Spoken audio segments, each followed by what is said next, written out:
নমস্কার বন্ধুরা, বৌদির হোম কিচেনে আবার আপনাদেরকে স্বাগত জানাই। আবার একটা নতুন রেসিপি নিয়ে আপনাদের সামনে হাজির হয়ে গেলাম। তা এটা আমি রাত্রের ডিনারের জন্য বানাচ্ছি, তাই ভাবলাম আপনাদের সাথেও শেয়ার করি। এখানে দেখতেই পাচ্ছেন আপনারা, আমি ডিম নিয়ে নিয়েছি বেশ কয়েকটা, আর আলু। আমি এটাকে ভালো করে সেদ্ধ করে নিয়েছি ডিমটাকে। অবশ্যই ডিম সেদ্ধ করার সময় আমি আগেও বলেছি একটু লবণ দিয়ে দিবেন, তো ডিমটা খুব ভালো সেদ্ধ হয় আর খোসাটা খুব তাড়াতাড়ি ছুলানো হয়ে যায়। আর এখানে আমি আলু নিয়ে নিয়েছি। আপনারা হয়তো ভাবছেন একটা ছোট একটা বড়, বাট আসলে আমাদের বাড়িতে অনেকে বড় বড় ডিমের আলু খেতে ভালোবাসে, অনেকে আবার ছোট ছোট খেতে ভালোবাসে, তাই আমি সব রকমভাবে নিয়ে নিচ্ছি। যে বড় খাবে সে বড়, যে ছোট খাবে সে ছোট। আর মাংসের মতো ডিমের আলুটাও যত নরম সেদ্ধ হয় খেতে ততই ভালো লাগে। তা আপনারা সেই দিকটা একটু নজর রাখবেন যাতে ডিমের আলুটা খুব ভালো সেদ্ধ হয়ে যায়। তা আমি ডিমগুলোর খোসা ছাড়িয়ে নিয়েছি। এবার ডিমগুলোকে একটু মাঝখান দিয়ে আমি এইভাবে চাকু দিয়ে কেটে দিব, কেননা যাতে মশলাটা ডিমের ভেতরে ঢোকে। আপনারাও এইভাবে করে নেবেন, তাহলে কী হবে, যখন ভাজা করব বা যখন রেসিপিটা পুরো বানাবো, ডিমের ভেতরে পুরো মশলাটা ঢুকে যায়। এইভাবে একটু কেটে কেটে দিন।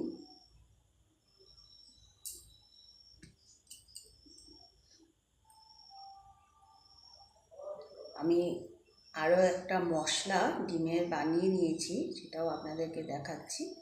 এইভাবে প্রত্যেকটা ডিমকে মাঝখান দিয়ে সুন্দর করে কেটে দিন, একটু একটু করে হালকা হালকা হাতে। সুন্দর ডিমের ভেতরে তখন তেল মশলা লবণটা খুব সুন্দর ঢুকে যায়।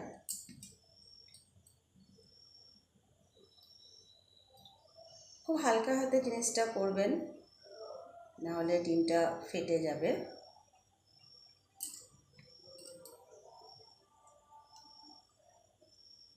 এইভাবে দেখুন, আমি প্রত্যেকটা ডিমকে খুব হালকাভাবে একটু একটু করে কেটে দিলাম।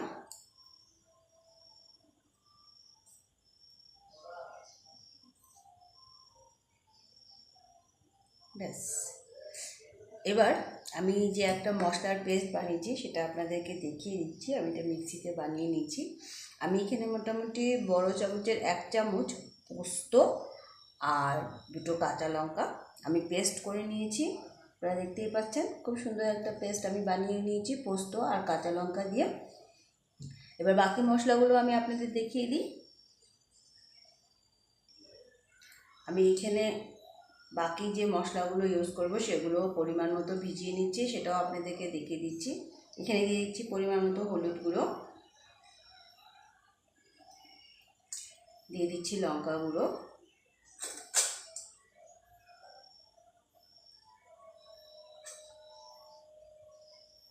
যেহেতু আমি কাঁচা লঙ্কা পেস্ট করেছি সেজন্য আমি লঙ্কা গুঁড়োটা ওই আন্দাজেই দেব। দিয়ে দিচ্ছি ধনিয়া গুঁড়ো 1 চামচ আর জিরে গুঁড়ো আধা চামচ। এবার এইটাকে আমি জল দিয়ে ভিজিয়ে রাখছি। এটা ভালো ভিজে যাবে তো তরকারিতে খুব সুন্দর মিশমিশা হয়ে যাবে। তো চলুন এবার প্রথমে আমরা ডিম আলুগুলোকে ভাজা করে নিই।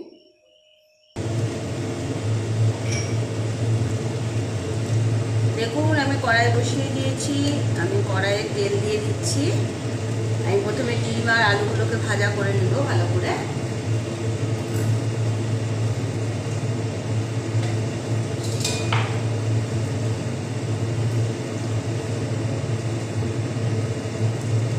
তেলটা আমার গরম হয়ে আসছে, আমি প্রথমে ডিমগুলোকে ভাজা করে নিচ্ছি।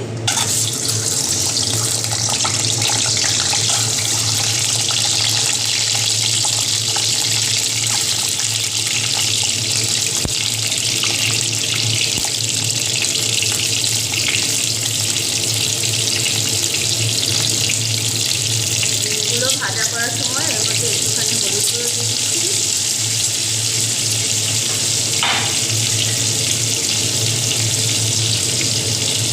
আর দিয়ে দিচ্ছি একটুখানি কাশ্মীরি মিষ্টি, যাতে ডিমগুলো যখন ভাজা করবো বেশ সুন্দর একটা কালার হবে।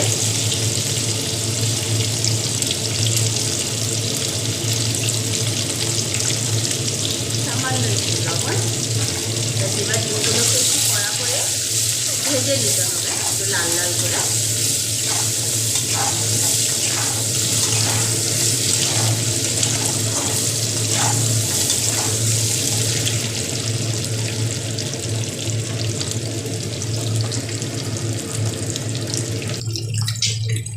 দেখুন এই সব দিক দিয়ে উল্টে পাল্টে ডিমগুলোকে বেশ লাল লাল করে ভাজা করে নিচ্ছি।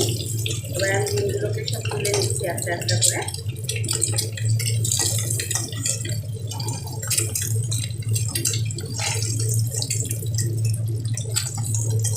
এবার এই তেলেই আমি আলুগুলোকেও ভাজা করি।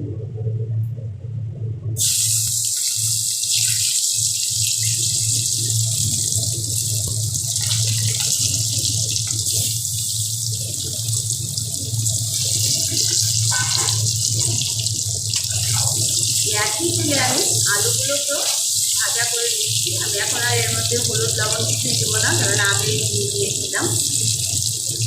আলুগুলোকে একটু লাল করে ভাজা করব।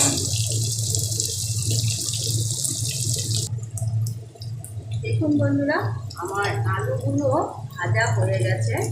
একদম যে খুব লাল লাল করতে হবে তা না, একটু কিশমিশের ভাজাটাও হলেই হবে। এইভাবে আলুগুলোকে আমি ভাজা করে নিয়েছি। আলুগুলোকে তুলে নিচ্ছি।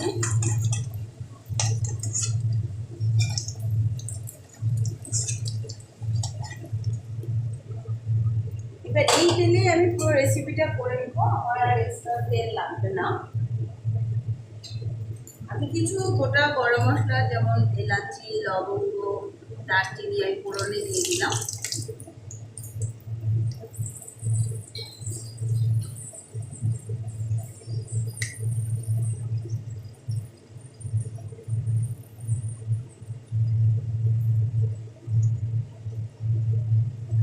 এবার আমি গ্যাসের স্টিমটা কম করে দিচ্ছি, কেননা মশলাগুলোকে ভাজবো তাই।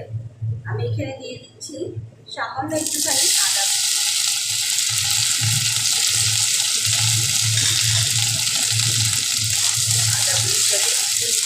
দিলাম। এবার দিয়ে দিচ্ছি এখানে একটা বড় সাইজের পেঁয়াজ।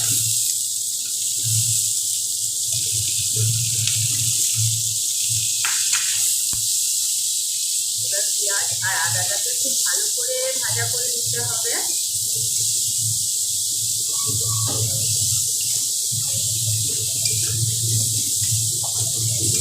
একটু ব্রাউন কালার হওয়া পর্যন্ত আমরা ভাজাটা করব।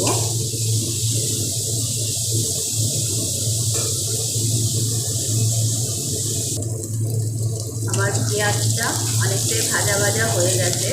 এখন আমি লঙ্কার গুঁড়ো, হলুদের গুঁড়ো যেটা ভিজিয়ে রেখেছিলাম, ভিজিয়ে রাখাতে দেখুন কি সুন্দর একটা প্লেন পেস্টের মতন হয়ে গেছে, সেটা দিয়ে দিচ্ছি।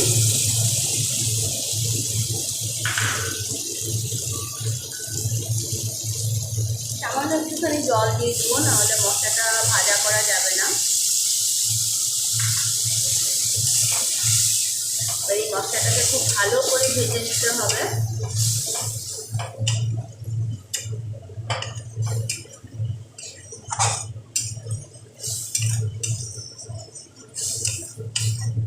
আপনারা যারা যারা আমাদের চ্যানেলটিকে দেখছেন, লাইক করছেন, আপনাদের সবাইকে অনেক ধন্যবাদ। নতুন যারা সাবস্ক্রাইব করেছেন তাদেরকে অনেক অনেক ধন্যবাদ। এইভাবেই আমাদের চ্যানেলটিকে লাইক করে যান, আপনাদের বন্ধুবান্ধবদের সাথে শেয়ার করুন এবং সাবস্ক্রাইব করুন। সাবস্ক্রাইব করলে অবশ্যই বেল আইকনটি প্রেস করতে ভুলবেন না। কিছু না কিছু নতুন রেসিপি প্রতিদিনই আমরা নিয়ে থাকি, আর তার সাথে আমাদের কিছু শর্ট ভিডিও চলে। অবশ্যই আপনারা সেই শর্ট ভিডিওগুলো দেখবেন, সেখানেও আমরা অনেক ধরনের রেসিপি দেখিয়ে থাকি। দেখুন আমার মশলাটা জাল উঠে গেছে, সেই সময়টায় আমি দিয়ে দিব লবণ পরিমাণ মতো।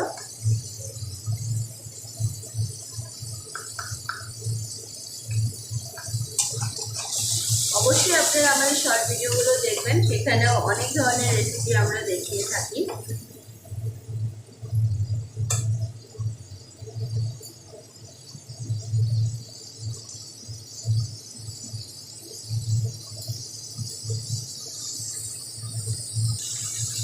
দেখুন আমার এই মশলাটা কিন্তু খুব সুন্দর ভাজা হয়ে গেছে, তেল ছাড়তে শুরু করে দিয়েছে। ঠিক এই সময়টাতে আমি বেটে রাখা সেই পোস্ত আর কাঁচা লঙ্কার পেস্টটা দিয়ে দিব।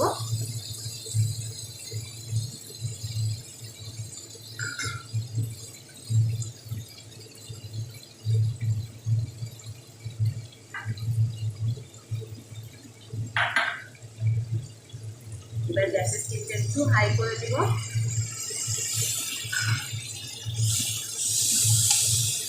এই মশলাটাকে আরেকটু সময় ভেজে নিতে হবে।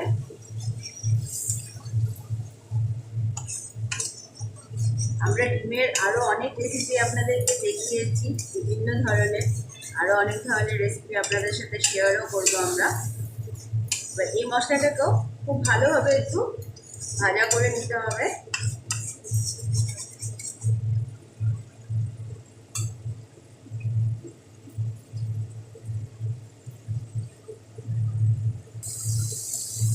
দেখুন আমার এটা সুন্দর জাল হতে শুরু করে দিয়েছে।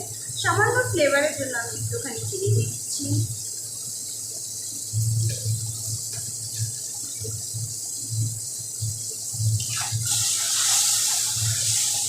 খুব সুন্দর গ্রেভি টাইপ হয়ে গেছে। অবশ্যই আপনারা বাড়িতে এই রেসিপিটা একবার ট্রাই করবেন, রাত্রের ডিনারে হোক বা দুপুরের লাঞ্চে হোক। আশা করছি সবারই ভালো লাগবে।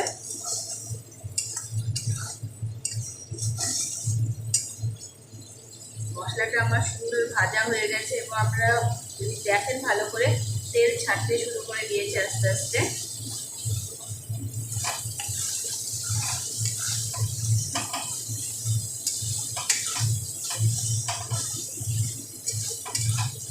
এবার আমি এর মধ্যে ভেজে রাখা সেই ডিম আর আলুগুলো দিয়ে মশলার সাথে ভালো করে মিক্স করব। গ্যাসের স্টিমটা আমি এখন পুরো হাইতে রেখেছি।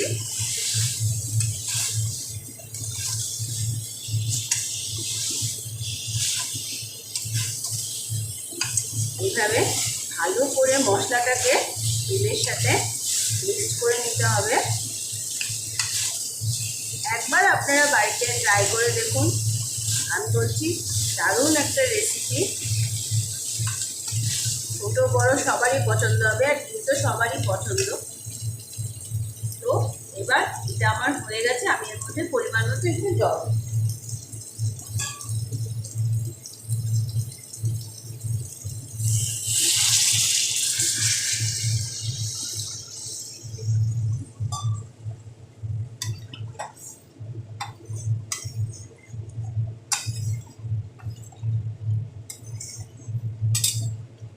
যেহেতু আমার আলু ডিম সব আগে থেকেই সেদ্ধ করা আছে, আমি জল এটাতে আর বেশি দেবো না।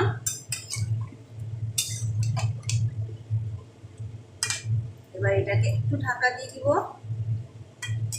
বাকি 5 মিনিটের মতো একটু ঢাকা দিয়ে রাখতে হবে ভালো জাল উঠে যাওয়ার জন্য।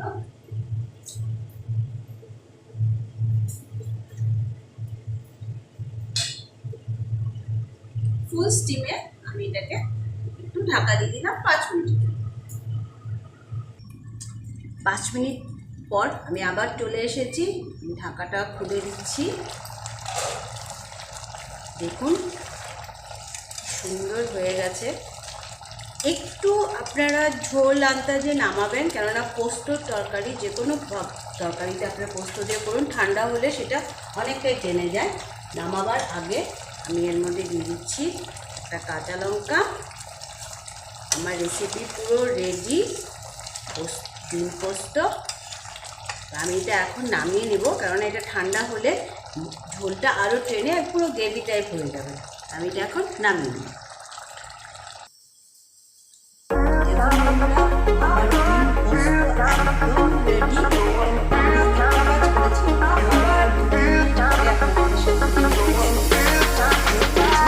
আপনারা দেখতেই পাচ্ছেন আমি যতটুকু ঝোল দিয়েছি তার যতটুকু কিন্তু এটা গ্রেভি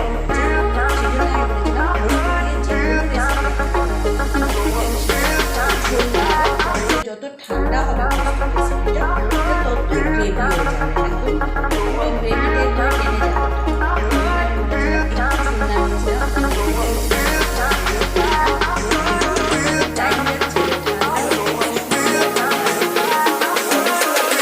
রেসিপিটা ট্রাই করবেন, অবশ্যই আমাকে কমেন্ট করে জানাবেন কেমন হয়েছে। তো আজকে এতটুকুই, আবার দেখা হবে, ধন্যবাদ।